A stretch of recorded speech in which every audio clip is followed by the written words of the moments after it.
Fallen Land, a post-apocalyptic board game, is one of my favorite board games of all time. But now that Fallen Land 2nd edition is out, well, the game has changed. It's not just one of my favorite games of all time, but in fact, this is now my new game that if I had only one game on a desert island, I would take with me. Let's talk about it.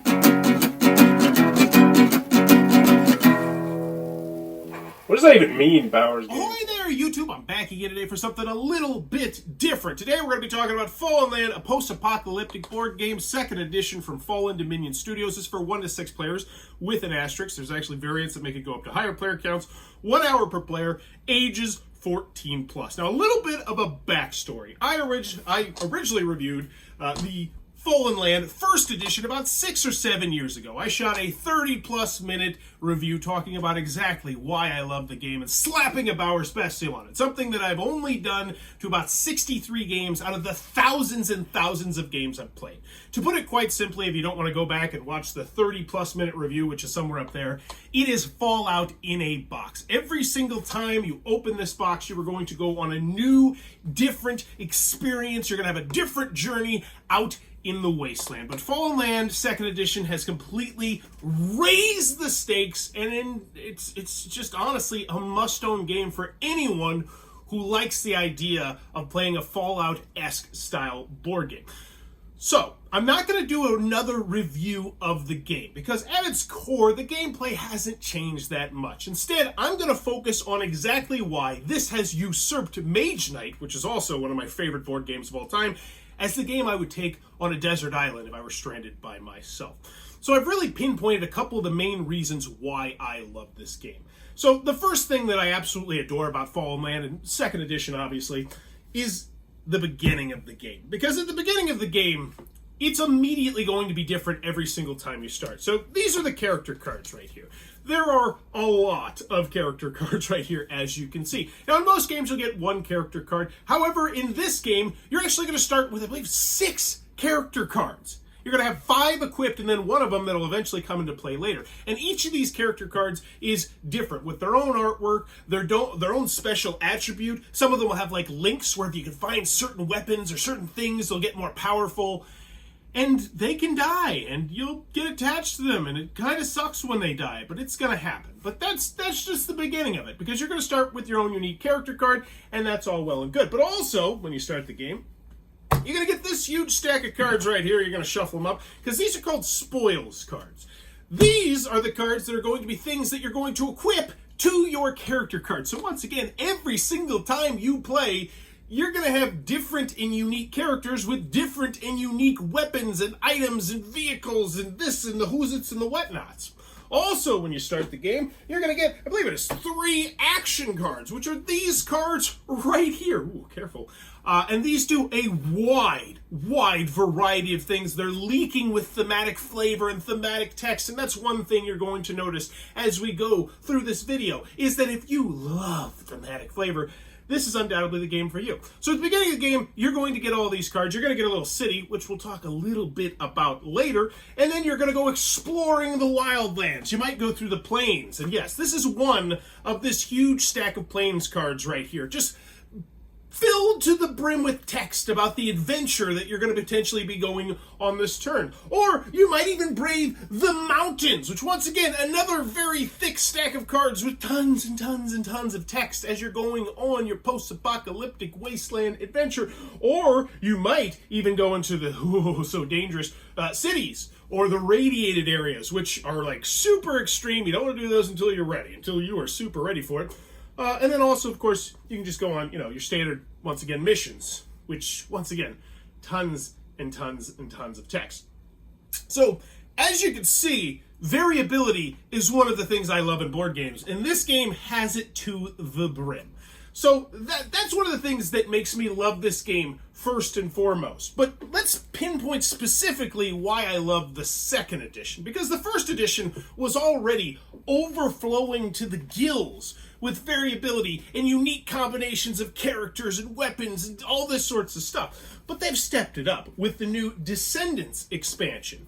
So, before I get ahead of myself, I love one thing they decided to do, Fallen Dominion Studios. They didn't beat around the bush. They didn't make a second edition that took out some material or did this or did that, which I hate when companies do that. Just leave it in there, let me decide. No, they included both of the smaller box expansions in this. Everything's held in this box. And they also included room for this, which is the third expansion, Descendants. And this is just...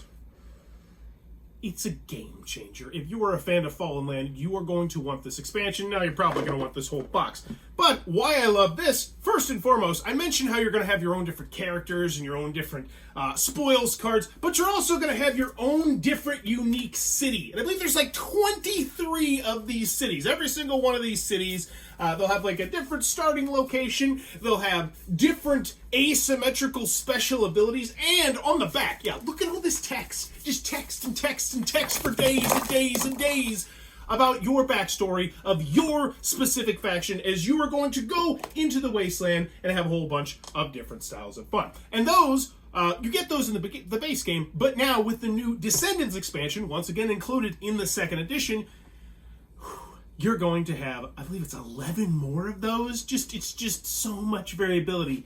It's wild. So, continuing on. I guess we'll just keep on the variability train. We're eventually going to get into the usability train, which is once again a very, very nice train, especially if you're playing this, as a 5-hour planet, a couple times a year style game. But let's get to these booklets right here, because you're going to get all these booklets right here. Let's focus on the first one. This right here is the scenario book. It is a 22-page scenario book with all sorts of different adventures and thematic little stories will go on there. It goes for different player counts. There's variants in here where you don't even use the board if you just want to use cards. One of them goes up to like 10 or 12 players. And, more importantly, nearly everything in here plays solo as well. Love it. That was not in the original first edition. The solo was introduced in one of the later expansions, once again, included in this big old box. So, variability. Super fun game. Tons of cards, tons of text, different adventure every time. But it's a daunting game. This is a massive box. Look at the size of this box. This box is really stinking big, right? So you're like, oh, this looks like it's going to be a beast. It's going to be a beast to play. But the next thing that I absolutely adore about Fallen Land 2nd Edition is that they did everything in their power to make the bookkeeping and the organization better. Because that was one of my main complaints with the original base game. Along with luck, a little bit, there's still a lot of luck in this game because you're going to be doing tons and tons of skill checks. But the next thing we're going to talk about, which is the main new aspect, I would say, of Descendants, or one of the main new aspects of Descendants, we'll talk about it in a second. So let's talk about bookkeeping and organization. First and foremost, there's trays. There's so delightful trays because there's tokens and chits and tokens and tons of various different things. You're going to have your own city and you're going to have upgrades for your city and you're going to have resources and then you're going to have things to mark your health because characters are going to die and you're going to have all sorts of different things that you're going to have to mark. But now they have these trays in here and the trays are delightful and they work perfect and you can set them up around the board and grab things as you need them, and it's a very welcome addition from the second edition to the first edition. But that's not where it starts. Because, and I love this, every single one of their booklets, this is the quick start guide, this is the actual 40-page rule booklet, and then there's the scenario book, which we showed a little bit earlier, has a QR code on there, which means not only can you be reading the rules, but someone else can be reading the rules, and it's little things like that that I absolutely adore. Can we have every company just do this, please? Like, how many times have you had one of those things where it's like, let me see the rule booklet, and so it's like, I'm still reading it. You took care of that. And all they had to do was put a QR code. So, beautiful. Also, I imagine they're probably going to put updated version of the rule booklet. They ever updated on there. So great. I love that. But it just doesn't stop there. They don't just have that. We have player reference cards. And I believe there's like 10 of them here. And most of the time, you're probably going to be playing, I would say, a 1 to 4 or 5 player game. I can't imagine most people are going to bust this out as a 6-player game because then you're looking at a 6 to 8 hour experience. Unless that's your cup of tea, you're going to have a blast if you do it.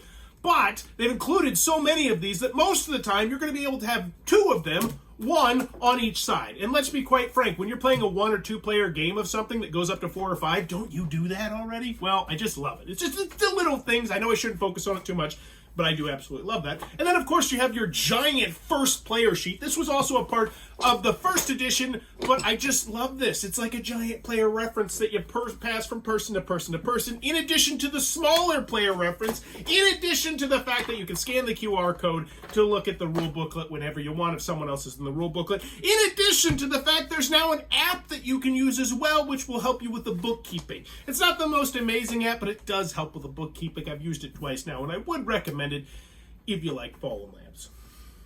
So, what else do we got? Player references, QR codes, organizers, chips, trays, player sheets. We got the app. They crushed it. They knew this was an incredibly daunting game. There's lots of moving parts, lots of moving pieces, lots of stuff going on, and so they did that. Oh, and inside of here too. It's the little things. It's the little things. Because you saw that huge stack of cards I put up there? This is designed to hold all those cards inside of this box, and they even included these big, thick things that help you organize it. Once again, it's the little things. But the last thing I want to talk about, and something I absolutely adore as a diehard Fallen Land fan, is the tech versus 10. So they used to have the town events chart, which was essentially you would roll a d10 and you would see what happened to your town. It wasn't the most thematic. It was incredibly random and luck driven, and it's since now been replaced, but not replaced completely, because only if you're a more advanced person with this deck, because yeah, I didn't actually show you all the cards. Sorry, I lied. With this deck of cards right here, these are called town events, and I do adore these cards, and I think if you're a fan of Fallen Land, you're probably going to want to play with these every single time. But these are going to be events that you'll read at the beginning of your turn, and then you have the whole turn to plan or deal with whatever it is. Maybe it says you need to have this certain, this upgrade in your town, or else certain bad stuff is going to happen. Maybe it'll have you rolling dice anyway, but in a different way. And it just takes an already spectacular game and just raises it to the next level, just like all the scenarios do, just like the quick start guide does, just like this play mat, which I haven't even really talked about because it's not included. It's like an extra thing you did. It's a super nice play mat. It's humongous. It's 3 foot by 2 foot, or you got the board. It's just Fallen Land, a post-apocalyptic board game 2nd edition, is an amazing game. If you want to know exactly how it plays, go click on that 30-minute video up there. But I really wanted to just spotlight why I think if you're a fan of Fallen Land, or why I think if you are a fan of epic, multi-hour, get a group of friends together and really just spend the whole day together rolling dice and having an amazing adventure, why this is a must-own game. So yeah, slap a Bauer's Best Seal on it. It's not a full review because, once again, with 22 pages of different scenarios and gameplay things and who's its and whatnots, I didn't think that was going to be a realistic thing. But I played it 3 times now since I got the 2nd edition. I love nearly all the new changes, and there's so many other minor things too. There's these really nice-looking new plastic resources you can get, which are really stinking cool. There's larger text on the board. They added Canada and part of Mexico now as well, so it's a bigger board as well, and it's just Fallen Land, a post-apocalyptic board game 2nd edition, is my new desert island game, and that's I say that. I don't say that lightly. Like, that's been Mage Knight for years and years and years. But Fallen Land just keeps stepping up the game, and I'm excited to see what they have in future for this game, because this box, also another little perk, has room in it. They're going to make more stuff for this game, which is unfathomable considering there's already thousands and thousands, tens of thousands, hundreds of thousands probably, of words of text in this game. But there you go. That's why Fallen Land, a post-apocalyptic board game 2nd edition, is my new desert island game, and why you might want to check it out. But if you enjoy this, please be sure to click on that subscribe button down below, as I'm trying to reach 17,000 subscribers in 2023 to make it my biggest year ever. And in the comments below, let me know, what is your desert island board game, both for when you're by yourself or coincidentally when you're with a certain player count. For me personally, Dominion is still my go-to desert island game if I have, like, say 3 or 4 people or 2 people. But Fallen Land, obviously, as the whole point of this video is now my solo one. But let me know in the comments below, and as always, thanks for your time, YouTube. This video is brought to you by all of my amazing Patreon supporters, and I would love it if you would join their ranks and have your name immortalized in the end of many of my videos for the end of time. But consider for only $1 a month, and as always, thanks for stopping by.